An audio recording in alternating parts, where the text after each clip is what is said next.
dan apa yang itu namanya kusta. Tapi Tuhan sembuhkan kudis itu, yaitu saya kurang disiplin dalam berdoa. Memang saya melayani, tetapi saya tidak disiplin di dalam doa. Kemudian apa kusta itu? Saya kurang setia dan taat kepada Tuhan. Tapi Tuhan sudah pulihkan saya gitu. Seperti itu. Trust. Karena selama 2 minggu ini saya tengah malam itu bangun. Karena Roh Kudus itu bisik saya tentang sesuatu, tentang trust itu. Ya nanti saya akan cerita tentang trust, tapi saya tergelitik dengan satu hal. Tadi ada teman yang cerita, Pak ini doa gimana gitu, kadang doa, kadang enggak, doa kadang enggak. Jadi saya mesti terpaksa nunjukin satu pattern. Nanti lagi masuk ruangan doa. Enggak, dia panggil Samuel waktu masih kecil. Samuel, bingung dia, langsung dia lari ke imamnya. Ya, Imam, apakah manggil aku? Enggak, aku nggak manggil kamu. Sampai 3 kali, akhirnya dia bilang apa? Kalau dia panggil lagi, kamu bilang aku ada. Tuhan itu tidak panggil kita, mesti kita harus posisi berdoa. Enggak. Ada lagi tiduran begini, Anda bisa ngomong sama dia. Ada lagi duduk, ada lagi renang, ada lagi ngapain, lagi main HP pun Tuhan bisa ngomong sama kita. So, Tuhan bukan sesuatu yang susah ditemui sejak tirai itu terbelah. Trust itu apa sih? Bukan belief. Kalau belief itu percaya. Tapi kalau trust itu menaruh percaya kepada orang, segenap nyawamu pun kamu percaya. Saya kasih contoh trust itu ya. Daniel waktu dimasukkan ke ruangan gua singa. Daniel bilang begini. Tuhan yang pernah menolong aku dari dapur api. Tuhan yang sama akan menolong aku walaupun aku masuk ke ruangan gua singa ini. Tetapi andai kata Tuhan tidak menolong aku tetap akan menyembah Dia. Nangkep saudara? Daniel itu bukan cuma percaya kepada Tuhan, tapi trust. Trust itu dibangun dari truth, dengan kebenaran. Orang benar baru bisa timbulkan trust. Kalau orang itu nggak benar, sudah jangan bilang trust sama dia. Sama sekali nggak ada. Kebenaran. Saya pelajari, kalau saya belajar benar, cerita tentang Tao ya, bahasa Chinese itu Tao. Tao itu kebenaran. Lao Tzu saja sampai dia bilang apa? Hidupku adalah mencari kebenaran. Maka itu buat jalan kemana-mana, buat cari kebenaran. Kenapa kok bisa gini? Kenapa kok sebegitu? Dia belajar terus untuk mencari Tao. Sampai mati dia belum ketemu. Kenapa? Maka itu saya bilang, Tuhan kau luar biasa. Engkau lahir tahun 0, sekarang tahun 2024. Tahun itu ada 5 abad sebelum zamannya Kristus. Artinya apa? Manusia sebelum zaman Kristus datang, Tuhan juga melawan.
Bagaikanku di rumput hijau, bawaku ke air tenang.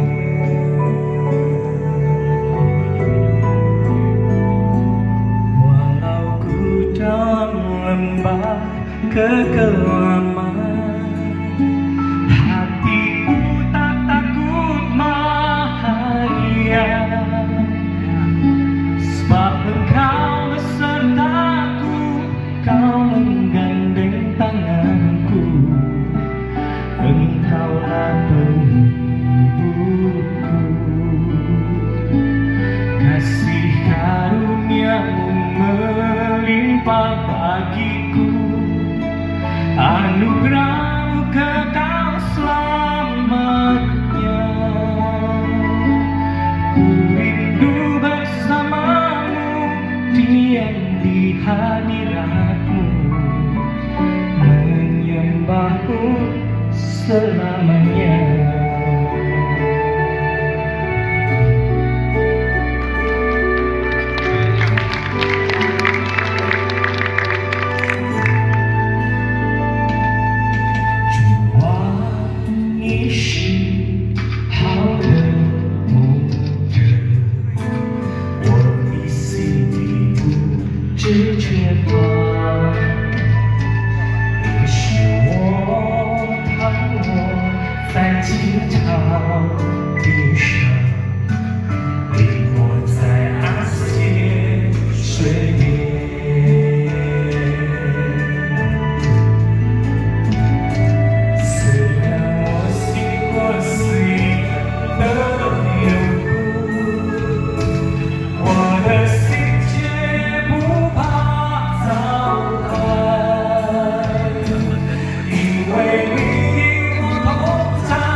Ketika kita belajar lewat Raja Daud, kita bilang sama Tuhan, apapun itu lembah-Mu. Ketika kita mau pada Tuhan dan dekat sama Tuhan, percayalah, Tuhan adalah andalan yang bisa diandalkan. Amin.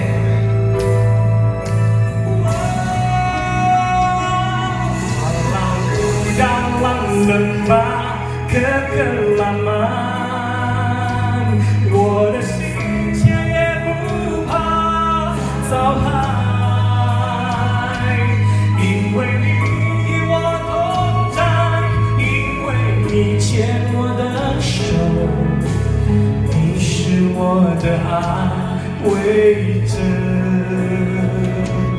我一生一世必有你的慈爱。你的恩惠永远跟随我，我却要在你同在，住在你的殿中，荣耀你的名直到永远。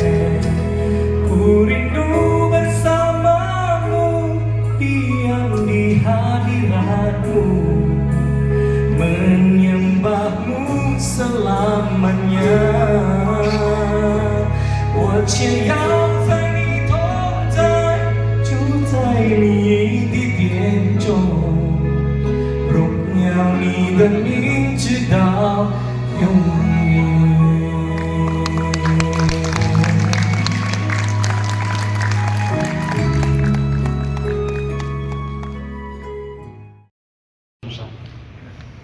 Oh, yang paling susah dibeli di apotek itu pura-pura. Dokter pun nggak bisa bukakan resepnya pura-pura. Tapi masalahnya begini Bapak Ibu, kita bilang kita cinta Tuhan, kita bisa nyanyi apapun lagunya. Apa lagu ini? Apa lagu apa? Bukan. Gembala. Aku ingin mengenalmu Tuhan. Tuhan dengar nggak? Dengar. Tuhan lihat hati pura-pura. Kamu hanya ingin kenal berkatku, kamu hanya ingin kenal karuniaku, kamu hanya ingin kenal sensasiku. Engkau nggak kepingin berbicara mengenal siapa aku sesungguhnya. Tuhan tahu persis isi hati Bapak Ibu. Tapi kita masih berani loh pura-pura. Orang pura-pura itu nggak ada takut Tuhannya sama sekali. Orang pura-pura itu udah nggak ada cinta Tuhannya sama sekali. Orang pura-pura itu berani sekali sama Tuhan. Terus engkau mau nyala-nyala gimana? Engkau lompati kebenarannya, engkau ambil kepalsuannya. Engkau ambil janjinya biar rohmu menyala-nyala. Tunggu dulu sebelum rohmu menyala-nyala, bereskan dulu pura-puramu. Engkau kalau pura-pura tidak mungkin kau bisa menyala-nyala buat Tuhan. Tidak mungkin Bapak Ibu. Tahu dulu karena saja lihat karakternya. Tampilan itu bisa pura-pura, karakter itu nggak bisa pura-pura. Haleluya. Haleluya. Jadi anak-anak kita juga supaya nggak lihat orang cantik yang gantengnya. Kalau lagi nggak punya duit tuh ganteng nggak bisa dimakan. Betul. Anak kalau nangis nggak punya susu cantik pun nggak bisa dimakan. Ingat baik-baik Tuhan hari ini targetnya standarnya itu bukan lihat manusia yang di luar, Dia mau lihat apa yang di dalam hati kita. Amin. Karena itu Tuhan hadir di tengah-tengah kita hari ini tujuannya apa? Menyelidiki hatimu masing-masing. Engkau sedang duduk toh, engkau pikir Tuhan nggak tahu, Tuhan tahu. Engkau lagi duduk, engkau memejamkan mata seolah engkau konsentrasi, tidak, engkau lagi tidur. Tuhan tahu. Saya lihat kebanyakan sekarang orang Kristen itu pinter, tidur pun dia cari tempat yang paling enak. Di mana tempat paling enak? Survei yang buktikan di gereja. Di ruang Kompromi hidupnya nggak ada pura-puranya Bapak Ibu. Orang kalau punya kompromi itu ini iya, itu iya, kanan iya, kiri iya. Orang yang seperti ini mendua hati. Orang yang mendua hati tidak pernah mendapatkan apa-apa. Itu kitab Yakobus yang ngomong Bapak Ibu. Kalau hari ini kau datang ibadah, mesti pintar. Waktu aku ibadah, aku memberikan hatiku, pikiranku hanya untuk Tuhan. Tapi banyak orang ibadah, pikirannya di kerjaan. Waktu kerja, pikirannya di keluarga. Waktu sama keluarga, pikirannya di ibadah. Orang seperti ini hidupnya kebalik-balik, tidak pernah menghasilkan yang maksimal. Pura-pura banyak kita pura-pura melayani, kepingin dihormati orang, dipuji orang, cari karpet merah dari manusia. Salah. Kita hari ini melayani hormat, pujian, kemuliaan itu bagi Tuhan, bukan buat diri kita sendiri. Kalau engkau kepingin pujian, engkau sedang menjadi musuhnya Tuhan. Berapa banyak kita hari melayani hanya untuk perut kita sendiri, kepentingan kita sendiri. Akibatnya pelayanan menimbulkan kekacauan. Di mana ada iri hati dan kepentingan di sini, kacau semuanya Bapak Ibu. Kalau kau mau melayani tulus, jujur, murni hari ini, taruh hatimu, taruh sungguh-sungguh segala pikiranmu, pasti kau akan diberkati dengan jiwa-jiwa. Amin. Tapi kalau kau melayani seperti tujuannya, kau diberkati, supaya kau dipuji orang, supaya kau punya jabatan, cuma sia-sia semua. Kita berubah paradigma kita hari ini. Jangan punya spirit yang kompromi. Sekali menyenangkan Tuhan, terus senangkan Tuhan. Jangan hari ini menyenangkan, besok menyedihkan. Hari ini mau menyukakan Tuhan, besok membuat Tuhan berduka. Jangan! Satu musuhnya itu, di Galatia pasal 5 ayat terakhir itu. Janganlah kamu gila hormat. Orang yang gila hormat tidak bisa dipimpin oleh Tuhan. Bagi rajaku yang duduk di takhta, aku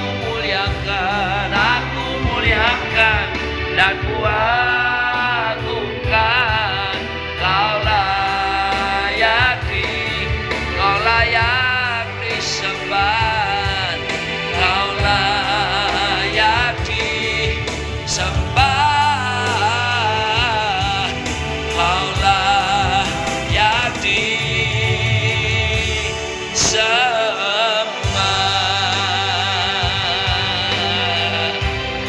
Mari kita berdoa. Men's Camp kali ini walaupun sebetulnya waktunya sangat singkat ya, kita praktis kemarin jam 12 sampai dengan jam 12 hari ini, 24 jam. Tapi acaranya begitu bagus, begitu menguatkan dengan tema Be on Fire and Rise Up. Itu sungguh-sungguh kita ditempa banyak ya, sehingga kita berharap bahwa setelah pulang dari sini, tentunya untuk periode-periode yang akan datang, Bapak Ibu atau Bapak-Bapak teman-teman di mana saja yang belum member bisa mendaftar member.